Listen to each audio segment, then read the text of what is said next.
Tumalon ako, tumalon lang siya. Tapos nung nagpa-extra ako, sabi, wala naman daw fractured. Ano lang talaga, yung... Nasaan yung x-ray? Kaya, Ako mag-explain sa'yo. wala eh.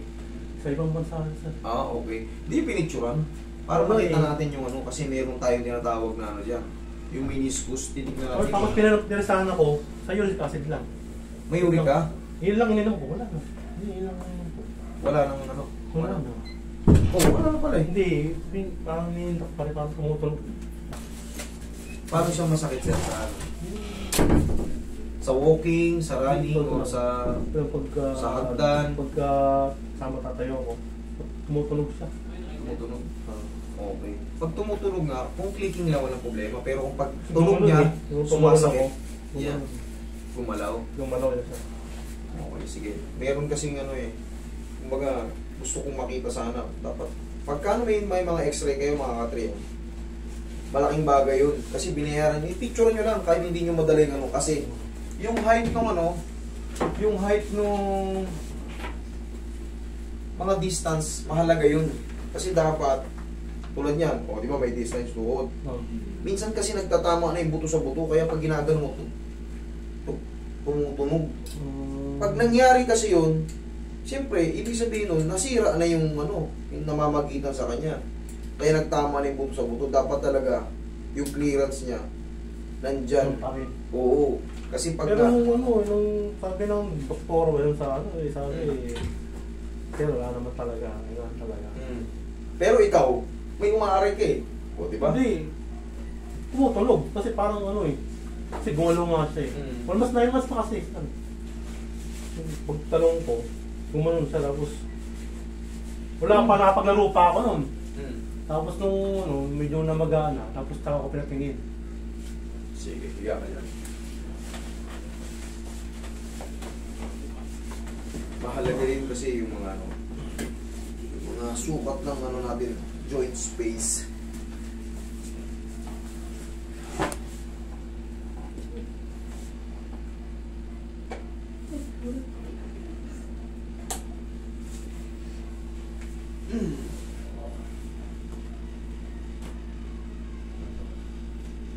Ano to? Ba't may pasaka? Wala, paano lang. Ha? Siguro nung ano ko nagpas, siguro kasi ako. Ayan, ano ko kasi ako nung. Kaya ano.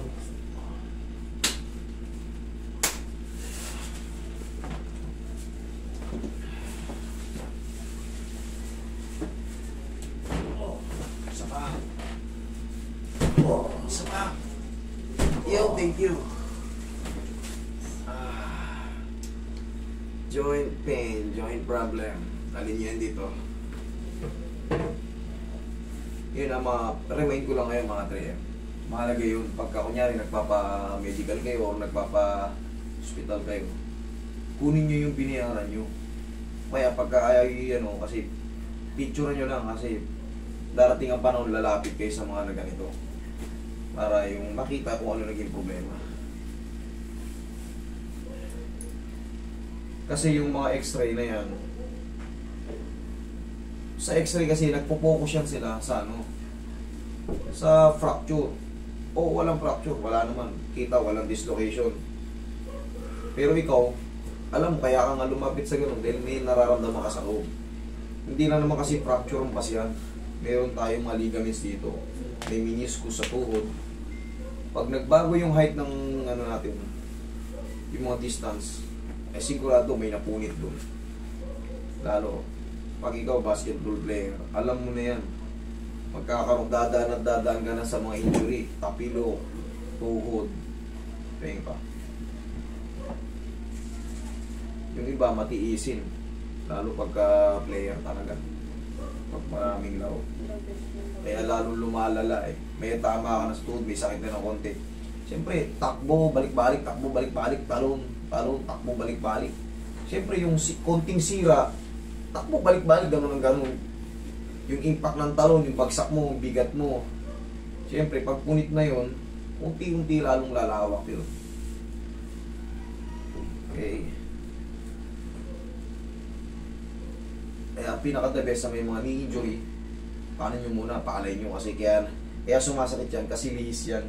Hindi nakikita yung ano eh, yung mal-dislocation, sabihin walang dislocation. Ang kino-consider kasi halos kalahati. Pero yung mga konti, ito naramdaman niya, kumilos eh. Gumalaw eh. Paglaro niya eh. Ibig sabihin na dislocate yun kaya sumasakit. Kasi kung tamang posisyon yun, hindi sumasakit.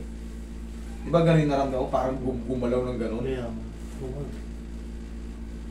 Pero mild lang yun, pero malaking epekto yun. Lalo kung malaking tao ka, syempre yung bigat mo. Sino bang sasalo? Pababa eh. Sa mga joint, yan ang mga sasalo. Palakang tsaka to. Ito ang shock absorber natin eh. Tignan mo pag nagmotor ka, sira yung shock absorber mo. Pag pumatag, saltak yung motor, sira. Ganon din yan sa tao.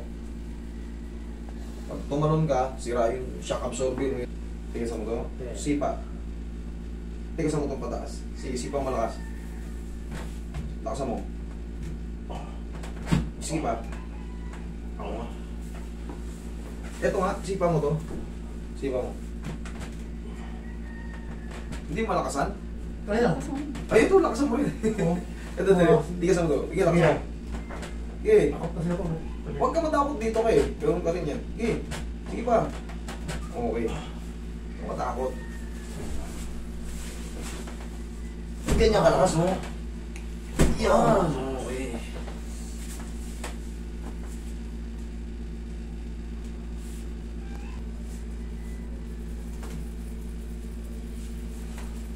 Sige nga. O, so, tol. Tayo ka. Tayo ka. Lakad ka. Ang galing yung pama. Okay na. Hindi ko maano ito eh. Dati hindi may gano'n. Hindi talaga maano at tumutunog eh. Okay. Thank you, Master. Thank you rin. Salamat. Thank you, Master. Kasi pero hindi ko magano'n talaga yun eh. Okay, ngayon, nagano mo na. Okay, Okay, thank stop. you, Master. Thank you, thank you. Thank you.